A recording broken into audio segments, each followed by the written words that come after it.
Hello guys, welcome. If you've already seen my channel before, welcome back. I'm the Philadelphia Whovian. And this video is about how I have finally seen the trailer, or the teaser trailer, to the 13th Doctor's first season of Series 11.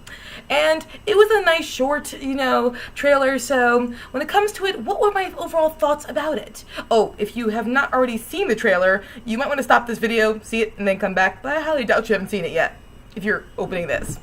Okay, so, with this one, well, I'm not gonna lie, when I first saw the 13th Doctor's outfit, I was a little on the fence about it. I didn't know what to think about it. I didn't know if I was crazy about it or not crazy about it. After seeing her wear the costume or the outfit, I overall do very like it. Very much like it.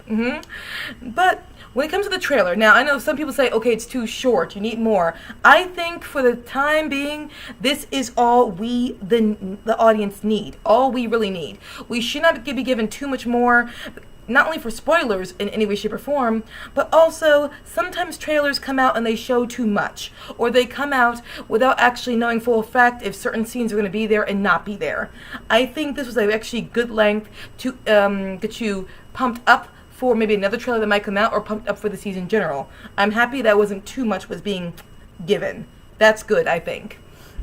When it comes to the companions of the 13th Doctor, I like, and I very much like, how there are more than one.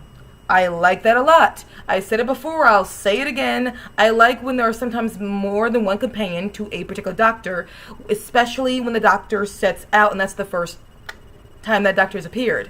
I think it's actually a very good thing for a Doctor to start out with more than one companion. As time progresses, they can always, go down to one companion, but I always prefer to start out with many more. The first Doctor had 3 companions, second Doctor had 2 companions, and eventually got 3. And then the third Doctor had, even though Liz Shaw was his primary companion, Brigg was his companion, technically speaking, and not only was the Brigadier his companion, but so was Yates and Sergeant Benton, so he had entourage around him. The 4th Doctor had 2 companions when he first started out, the 5th Doctor had 3. I actually think that is actually a very good thing, to have more than one companion. And the 11th Doctor, he got Rory and Amy in the beginning, and after 3 adventures with Amy, he got Rory, so we got multi-companions for the introduction to a Doctor. I think that's a very good thing, because it starts the Doctor out in a pluralistic manner. And I said it before, I'll say it again. It's good, and it's actually the best thing in the world for when you first get a Doctor, for them to start out with a pluralistic sense of companions. More than one. This gives the audience the indication that more than one companion is a good, there's no singular concept of what a companion should be. I'll be honest, I've said it before, again, I also said this before, and I'll say it again. That's my main problem with the RTD era, where the 9th Doctor started out with just Rose Tyler as his main companion. It gave the audience a sense of a singularity. Only one type of companion is perfect. And I would have preferred it much more if Mickey was allowed to come on from the very beginning. It is about Rose and Mickey, their companions together, and maybe it's about their relationship, and the Doctor's there, but he has nothing to do with any of that romantic stuff. That's just between Rose and Mickey. I think it would have started the Doctor out in a better place, and it gave us a pluralistic idea of companion, which is a very good thing. If you start out too singular, then the audience gets an idea of this is the only, this is the ideal, this is the only ideal. And I never was crazy about that. I never was. And I know that's an unpopular opinion to not like how these, New Who started out with Rose Tyler as the only companion, or the principal companion. But that's just the way I feel. I would have preferred a lot more better if Mickey and Rose were there together, and if that wasn't the case, then eventually Adam comes on, and Adam was allowed to be a great companion, or Captain Jack Harkness, he comes on, and it's about Rose and Captain Jack. If there's going to be any romantic stuff, it sticks with them, and the Doctor just doesn't care about any of that sort of stuff. I know I'm not against romance when it comes to the Doctor anymore. I've learned to adjust to that and accept that it's going to be a part of this, the series all the time. But I admit I would have preferred it if it had just not started out in that direction, really. And also, it leads to audiences not hating the next companions who come after that set of companions if the Doctor starts out in a pluralistic way, where he has more than one companion. If he starts out with more than one companion, the audience knows, okay, the Doctor is pluralistic. and they are going to be pluralistic in mindset.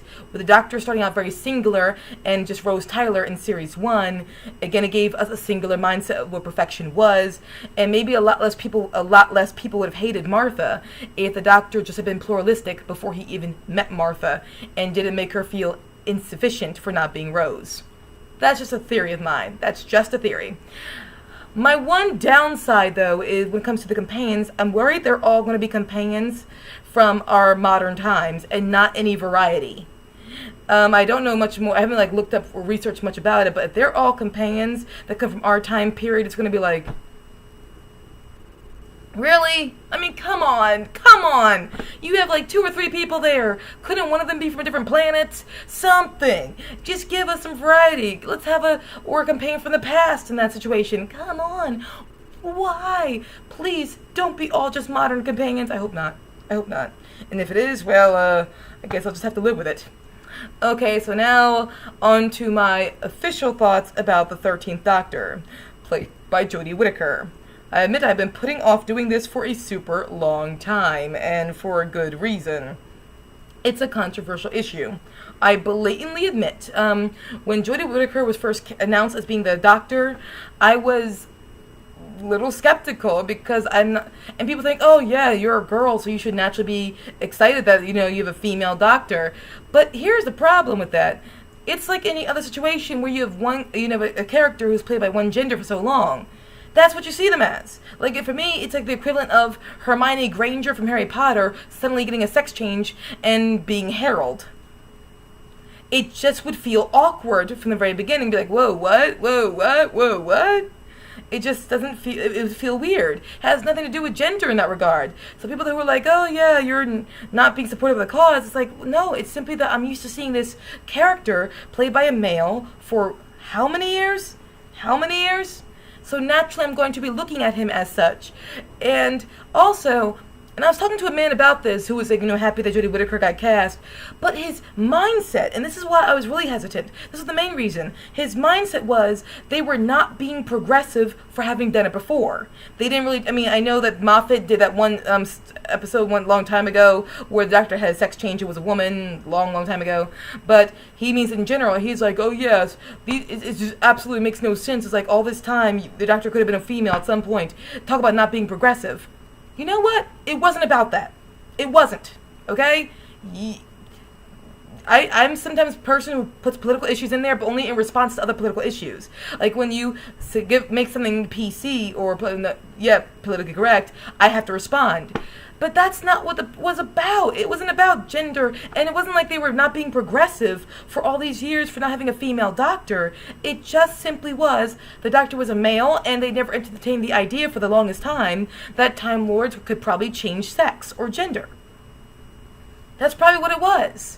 And the same people who, who were like, oh yes, we got a female Doctor that's so progressive. They are the same people who don't know anything about Romana. They don't know we did have a Time Lord female, a Time Lady, as a companion. And when she regenerated into another female.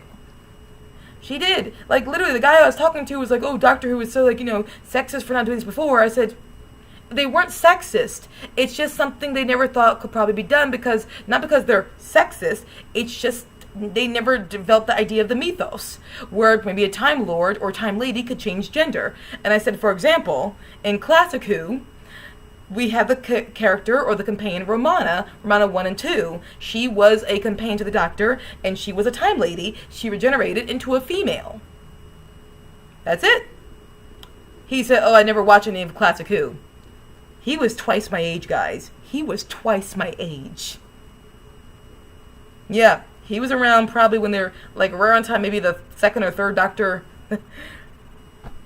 was around. I can't believe that. Yeah. Never watched anything. I love him, but it's like, whoa, dude, you're putting a sexist, or you're labeling something as sexist when I don't think it was meant to be sexist. You're just putting it that way and act like because women had never been included in this character before, then naturally that's a sexist idea. I don't think it was sexist. I just don't think it's where the mindset went for the longest time. The Doctor started out as a male, so they kept going with that. That's all it was. I don't think it was sexist. So with Jodie Whittaker, I said, okay, whoa, because I'm used to seeing a male play this character. I just wasn't, accustomed to the idea of seeing a female. And I'm doing my best to adjust to that, and I am not against it in any way, shape, or form. I'm going to give, but here's the thing. I'm going to treat her the exact same I treat every other actor who plays the character of the Doctor. I have absolutely no emotional connection to her until I see her. I know people are like, aren't you excited? I'm like, no, I'm never excited when a new Doctor comes into the story, into the show, because I'm still missing the old Doctor. That's the way it is. I'm never biased towards a new Doctor when they first come in. I'm always like, okay, I'll give them a chance, but I base my love for them has nothing to do with the fact that we have the same body parts. The fact that Jodie Whittaker and I both have boobs does not endear me to her any more than the fact that the previous Doctors did not have boobs. That's just the way the cookie crumbles. It's not me not being progressive, it's me actually being equal. I had no, care and consideration for Peter Capaldi when he first became the Doctor, not because I was against it, it's just that I was used to another Doctor beforehand. I was going to be open-minded when I saw him, but I had no preference towards him when he first appeared, same with every other Doctor I always saw. I did not feel an attachment to them until I saw them in the role. It's been that way with every male, it's going to be that same way with Jodie Whittaker. And you say it's not progressive? Oh, yeah, it is. It's me treating her fairly and equally and giving her no special privileges different than any other person or actor who donned the character of the Doctor. It's equality. Take it or leave it. If you think I'm not being progressive, there's nothing I can do about that. Yeah, but again, it's like, despite the fact that many people absolutely walked into the 12th Doctor era with an intense love for Peter Capaldi because they were fanboys or fangirls of him before he took the character, I didn't care about that stuff. I said I don't care what he's done beforehand. I mean, I respect him, I admire him, but I'm not going to let any favoritism affect me until I see him in the role, and that's why it took me a long time to like him. Because when I first saw the 12th Doctor, I wasn't crazy about him. Yeah, he had some good writing here and there, but overall I said no, I'm just not that crazy about him. It wasn't until around series 10 that I began to consistently like him. And it's the same reason why the 10th Doctor is not my favorite Doctor. Everybody said he's the best, etc. and so forth, and I heard all these things, but I decided to go into it saying, nope, I'm going to see it for myself, and I'm going to get, if he is the best, I will give credit to the fact that he's the best. If he's not going to be my favorite. And the fact is, he's not my favorite because here's what I look for in a Doctor. And if Jodie Whittaker, her Doctor, follows all these criteria, I'm going to love Jodie Whittaker's Doctor. One, she or he at this point, has to treat all of their companions equally and fairly. No belittling one companion for not being another companion. I don't like that sort of stuff. That is drama I don't need. And somehow when the RTD era came along, they thought that was cool. I'm like, this is not the way the Doctor behaves. Why are you guys making him act like this? Either way, I'm like, no, I prefer a Doctor who treats all of his companions equally and doesn't make one feel like he's got to be, or he or she does not make any companion feel like they're living under the shadow of another. And two, has to have a light side to complement their dark side and help us swallow their dark side. And also three, I beg of you, please, don't get a kid killed. No, when I say kid, like a little kid. Don't, because of negligence or because you ran from your problem or you let an alien run rampant, don't have a kid die because you avoided doing your job. Or if the kid does die, don't just not care. Want retribution, want reckoning for what they have, and make it very clear, you killed the kid, I'm coming after you. But try to avoid getting kids killed, because you ran from your problem, not because a situation came and you couldn't control it, but you did your best to control it, just things fell apart. No, because you ran from your responsibility, a kid got killed. Not my favorite. And also, a Doctor who treats both men and women equally. That's my love for a Doctor. It really is. And there are probably a few other criteria I have, but ironically, one thing that does not meet into my criteria is, while I prefer if the episodes are good, I don't hold it against a Doctor if the episode is bad, as long as the Doctor is good in it. Because that's happened before, where an episode was great, but the doctor was terrible in it. Or an episode was bad, but the doctor was great in it. So while I do respect an episode, I do respect the quality of the writing. If the doctor is good in an episode, I'll still like the doctor, even if I did not like the episode. That's just the way it goes. So because of that, I have not seen Jodie Whittaker's Doctor yet. So I have no opinions about Jodie Whittaker's Doctor. She could be awesome, she can suck. But the fact that she's a female will not sway my opinion on either side if she falls on either side. It's called equality. That's what I'm sticking with. That's what I'm sticking with. And again, back to the teaser trailer. I overall thought it was a perfectly fine length. I know some people think it's too short, again, but I think it's actually fine. It's good not to give us too much just yet. Just enough to be curious. That's all I think. So guys, what did you think about the trailer? Comment below and let me know if you want to. And if you enjoyed this video, please come back again. Come back again. Bye guys.